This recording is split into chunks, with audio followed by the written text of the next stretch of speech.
जय हिंद दोस्तों, कैसे आप सब। उम्मीद करते हैं सभी ठीक होंगे, बेहतर होंगे और आपकी तैयारी बहुत बेहतर चल रही होगी। तो फ्रेंड्स, आज की क्लास में हम आपके लिए कराने वाले हैं आपके यूपी कांस्टेबल एग्जाम के लिए जीके जीएस के 30 बेहतरीन क्वेश्चन आंसरों का मॉक टेस्ट, जो आपके एग्जाम के लिए सभी क्वेश्चन बहुत ही सिलेक्टेड हैं। तो फ्रेंड्स, वीडियो में अंत तक जरूर बने रहें और देखें आप इन 30 क्वेश्चनों में से कितने क्वेश्चनों का सही आंसर कर पाते हैं। तो चलिए फ्रेंड्स, बिना देरी के क्लास को शुरू करते हैं। तो आज का पहला क्वेश्चन है, ध्यानचंद ट्रॉफी का संबंध किस खेल से है। तो चलिए आंसर कीजिए, ध्यानचंद ट्रॉफी किस खेल में दी जाती है। ऑप्शन है आपके फुटबॉल, क्रिकेट, हॉकी या बैडमिंटन में। तो याद रखें दोस्तों, ये दी जाती है आपकी हॉकी में। ऑप्शन सी आपका राइट आंसर हो जाएगा। और फ्रेंड्स, पूछा जाए रॉबर्ट्स कप किस खेल में दिया जाता है, तो हमारा ऑप्शन हो जाएगा फुटबॉल। और friends, Ranji trophy, Vijay Hazare trophy और दिलीप ट्रॉफी जो क्रिकेट से संबंधित हैं, बहुत बार एग्जाम में पूछी गई हैं, तो याद रखेंगे। चलिए अगले क्वेश्चन का आंसर करिए। निम्न में से किसे पृथ्वी का सुरक्षा बल्ब कहा जाता है। चलिए, बड़ा ही शानदार क्वेश्चन है। तो पृथ्वी का सुरक्षा बल्ब किसे कहा जाता है, तो ये कहा जाता है फ्रेंड्स ज्वालामुखी के लिए। चलिए अगला क्वेश्चन देखिए। अगला क्वेश्चन है, खजुराहो मंदिर का निर्माण किस वंश के राजाओं ने कराया था। चलिए, ऑप्शन है चोल वंश, चंदेल वंश, गुप्त वंश या गुलाम वंश। तो कौन सा ऑप्शन लॉक करोगे। तो जिन्होंने भी ऑप्शन बी लगाया है चंदेल वंश, उनका बिल्कुल सही आंसर है। चलिए अगला क्वेश्चन देखिए, खानवा का युद्ध कब हुआ था। तो चलिए, मोस्ट आईएमपी क्वेश्चन है। और खानवा का युद्ध बाबर और महाराणा सांगा के बीच हुआ था, जिसमें बाबर ने महाराणा सांगा को हरा दिया था। तो याद रखना दोस्तों, ये हुआ था आपका 1527 ईस्वी में। और फ्रेंड्स, याद रखना है 1526 ईस्वी में पानीपत का प्रथम युद्ध हुआ था और 1191 में तराइन का प्रथम युद्ध हुआ था। ये भी क्वेश्चन काफी बार एग्जाम में पूछे गए हैं। चलिए अगला क्वेश्चन देखिए, महात्मा गांधी ने भारत छोड़ो आंदोलन कब शुरू किया था। चलिए आंसर कीजिए, गांधी जी ने भारत छोड़ो आंदोलन कब शुरू किया था। तो जिन्होंने भी ऑप्शन सी लगाया है 1942 में, उनका बिल्कुल सही आंसर है। चलिए अगला क्वेश्चन देखिए। अगला क्वेश्चन है, कुतुब मीनार के पास स्थित लौह स्तंभ का निर्माण किसने कराया था। तो चलिए आंसर कीजिए, लौह स्तंभ का निर्माण किसने कराया था। और ये दिल्ली में स्थित है फ्रेंड्स। तो ये कराया था चंद्रगुप्त द्वितीय ने। और फ्रेंड्स, दिल्ली में स्थित कुतुब मीनार का निर्माण किसने कराया था। तो याद रखेंगे, इसका निर्माण कराया था कुतुबुद्दीन ऐबक ने और इसे पूर्ण कराया था इल्तुतमिश ने 1200 ईस्वी में। चलिए अगला क्वेश्चन देखिए। अगला क्वेश्चन है, जमशेदपुर किस नदी के तट पर अवस्थित है और इस शहर की स्थापना मशहूर उद्योगपति जमशेदजी टाटा ने की थी। तो याद रखना है आपके लिए काफी इंपॉर्टेंट क्वेश्चन है, जो काफी बार परीक्षा में पूछा गया है। तो याद रखना है दोस्तों, जमशेदपुर किस नदी के तट पर स्थित है। तो ये है दोस्तों आपका स्वर्ण रेखा। ऑप्शन सी आपका बिल्कुल सही आंसर होगा। अगला क्वेश्चन देखिए। अगला क्वेश्चन है, गौतम बुद्ध का जन्म किस कुल में हुआ था। तो ऑप्शन है आपके शाक्य, क्षत्रिय, वैश्य या इनमें से कोई नहीं। तो चलिए, कौन सा ऑप्शन लॉक करोगे। तो जिन्होंने भी ऑप्शन ए लगाया है शाक्य, उनका बिल्कुल सही आंसर है। चलिए नेक्स्ट क्वेश्चन का आंसर करिए, गोरखपुर किस नदी के तट पर अवस्थित है। चलिए बताइए, मोस्ट आईएमपी क्वेश्चन है फ्रेंड्स। गोरखपुर किस नदी के तट पर अवस्थित है। तो जिन्होंने भी ऑप्शन सी लगाया है राप्ती नदी, उनका बिल्कुल करेक्ट आंसर है। और दोस्तों, गोरखपुर जिले में उत्तर प्रदेश में सबसे अधिक वर्षा होती है, तो इसे भी आप याद रखें। चलिए अगला क्वेश्चन देखते हैं। अगला क्वेश्चन है, दी स्ट्रगल माई लाइफ किसकी आत्मकथा है। तो चलिए बताइए। तो फ्रेंड्स, वीडियो को बिल्कुल स्किप न करें, सभी क्वेश्चन दोस्तों आपके एग्जाम के लिए बहुत ही महत्वपूर्ण हैं। तो याद रखेंगे दोस्तों, ये है आपके नेशनल मंडेला की। ऑप्शन बी आपका राइट आंसर होगा। अगला क्वेश्चन देखिए। अगला क्वेश्चन है, लेडी विद लैम्प के उपनाम से किसे जाना जाता है। चलिए, मोस्ट इंपोर्टेंट क्वेश्चन है, बताइए कौन सा ऑप्शन लॉक करोगे। लेडी विद लैम्प के नाम से किसे जाना जाता है। तो ये कहा जाता है फ्लोरेंस नाइटिंगेल के लिए। चलिए अगला क्वेश्चन देखिए। अगला क्वेश्चन है, अस्पृश्यता का अंत किस अनुच्छेद के अंतर्गत किया गया था। चलिए, मोस्ट इंपोर्टेंट क्वेश्चन है फ्रेंड्स, बताइए। फ्रेंड्स, वीडियो को लाइक भी कर दें, अगर चैनल पे पहली बार हैं तो चैनल को सब्सक्राइब जरूर कर लें। तो जिसने भी ऑप्शन सी लगाया है 17, उनका बिल्कुल करेक्ट आंसर होगा। अगला क्वेश्चन देखिए, कारगिल विजय दिवस किस तिथि को मनाया जाता है। ऑप्शन है आपके 12 जनवरी, 11 जुलाई, 26 जुलाई या 5 जून के लिए। तो बताइए कौन सा ऑप्शन लॉक करोगे।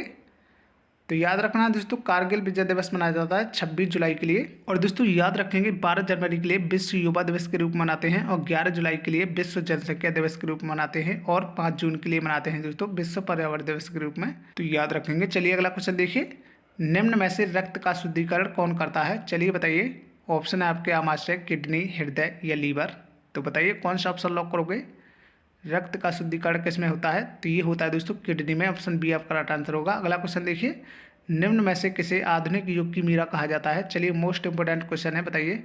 काफ़ी बार छोटी बड़ी परीक्षाओं में पूछा गया है। तो याद रखेंगे दोस्तों, आधुनिक युग की मीरा कहा जाता है महादेवी वर्मा के लिए। ऑप्शन सी आपका राइट आंसर होगा। अगला क्वेश्चन देखिए। अगला क्वेश्चन है, इलेक्ट्रॉन की खोज किसके द्वारा की गई थी। चलिए बताइए। ऑप्शन है आपके न्यूटन, जे थॉमसन, रदरफोर्ड या चैडविक के द्वारा। तो चलिए कौन सा ऑप्शन लॉक करोगे? तो जिन्होंने भी ऑप्शन बी लगाया है जे थॉमसन, उनका बिल्कुल सही आंसर होगा। और दोस्तों याद रखेंगे न्यूट्रॉन की खोज की थी चैडविक ने और प्रोटॉन की खोज की थी रदरफोर्ड ने, याद रखेंगे। चलिए अगला क्वेश्चन देखिए। अगला क्वेश्चन है चरकुला नृत्य किस प्रदेश से संबंधित है? चलिए बताइए। ऑप्शन है आपके मध्य प्रदेश, उत्तर प्रदेश, झारखंड या महाराष्ट्र। तो बताइए दोस्तों। तो जिन्होंने भी ऑप्शन बी लगाया है उत्तर प्रदेश, उनका बिल्कुल सही आंसर है। चलिए अगला क्वेश्चन का आंसर करिए।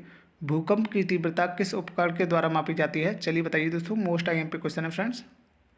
भूकंप की तीव्रता किसके द्वारा मापी जाती है? तो ये मापी जाती है फ्रेंड्स सीस्मोग्राफ द्वारा। और फ्रेंड्स याद रखेंगे बैरोमीटर से वायु दाब मापा जाता है, और फ्रेंड्स पायरोमीटर से उच्च तापमान मापा जाता है, और पॉलीग्राफ से दोस्तों झूठ का पता लगाया जाता है। तो याद रखेंगे। चलिए अगला क्वेश्चन देखिए। अगला क्वेश्चन है नीली क्रांति का संबंध किससे है? चलिए बताइए। मोस्ट आईएमपी क्वेश्चन है फ्रेंड्स। आपका यूपी कांस्टेबल एग्जाम में यहाँ से आपके लिए क्वेश्चन देखने को मिला था। तो बताइए नीली क्रांति का संबंध किससे है? तो ये है दोस्तों आपका मत्स्य उत्पादन से। और फ्रेंड्स याद रखना है गुलाबी क्रांति का संबंध किससे है? तो झींगा मछली उत्पादन से है। और श्वेत क्रांति का संबंध है दुग्ध उत्पादन से, याद रखेंगे। चलिए अगला क्वेश्चन देखते हैं। क्वेश्चन नंबर 20 है दोस्तों। रेशम कीट पालन में कौन सा वृक्ष की आवश्यकता होती है? चलिए बताइए। और फ्रेंड्स रेशम कीट पालन को सेरीकल्चर कहा जाता है। तो रेशम कीट पालन में किस वृक्ष की आवश्यकता होती है? तो जिन्होंने भी ऑप्शन सी लगाया है शहतूत का पेड़, उनका बिल्कुल सही आंसर हो जाएगा। चलिए अगला क्वेश्चन देखिए। क्वेश्चन नंबर 21 है निम्न में से कौन सी फसल एक नकदी फसल नहीं है? चलिए बताइए। ऑप्शन है आपके सोयाबीन, तंबाकू, गन्ना या रबड़। तो कौन सा ऑप्शन लॉक करोगे?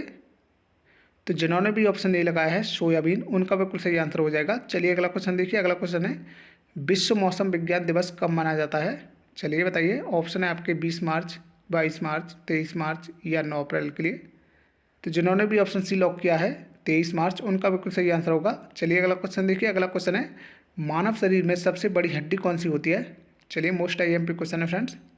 मानव शरीर की सबसे बड़ी हड्डी कौन सी होती है? तो ये होती है दोस्तों फीमर हड्डी, जो जांग में पाई जाती है। चलिए अगला क्वेश्चन देखिए। अगला क्वेश्चन है ब्लीचिंग पाउडर का रासायनिक नाम बताना है आपके लिए।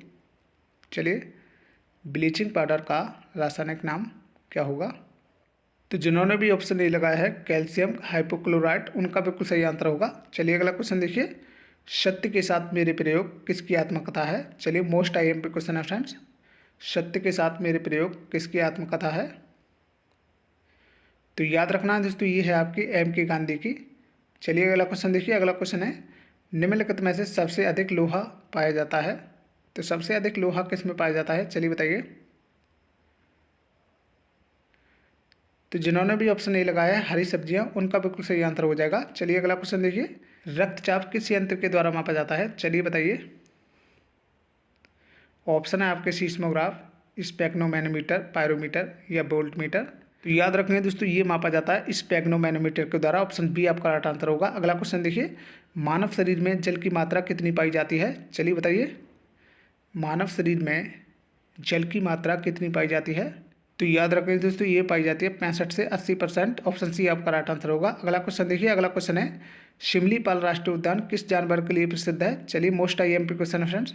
और ये किस राज्य में है? तो याद रखना है दोस्तों ये उड़ीसा राज्य में है, और ये प्रसिद्ध है दोस्तों बाघों के लिए। जिन्होंने भी ऑप्शन डी लगाया है उनका बिल्कुल सही आंसर होगा। ऑप्शन याद रखेंगे गिर नेशनल पार्क जो गुजरात राज्य में है वो एशियाई शेरों के लिए प्रसिद्ध है, और एक सींग वाले गैंडे के लिए प्रसिद्ध है दोस्तों, वो है आपका काजीरंगा जो असम राज्य में है। चलिए अगला क्वेश्चन देखते हैं। वीडियो का अंतिम क्वेश्चन है पटना का प्राचीन नाम क्या है? चलिए ऑप्शन है आपके प्रयागराज, गिरिब्रज, पाटलिपुत्र या साकेत। तो याद रखना दोस्तों ये है आपका पाटलिपुत्र। तो जिन्होंने भी ऑप्शन सी लगाया है उनका बिल्कुल सही आंसर होगा। तो फ्रेंड्स कमेंट में बताएंगे कि साकेत किसका प्राचीन नाम है। तो फ्रेंड्स आज की क्लास में बस इतना ही। तो कमेंट में जरूर बताएंगे कि आपने 30 क्वेश्चनों में से कितने क्वेश्चनों का सही आंसर किया है। अगर आप चैनल पर पहली बार वॉच कर रहे हैं तो चैनल को सब्सक्राइब जरूर कर लेंगे, और साथ में बेल आइकन को जरूर दबाएंगे, जिससे कि हमारे सभी वीडियो का नोटिफिकेशन आपके पास सबसे पहले पहुँच सके और आपकी तैयारी दोस्तों बेहतर होती रहे।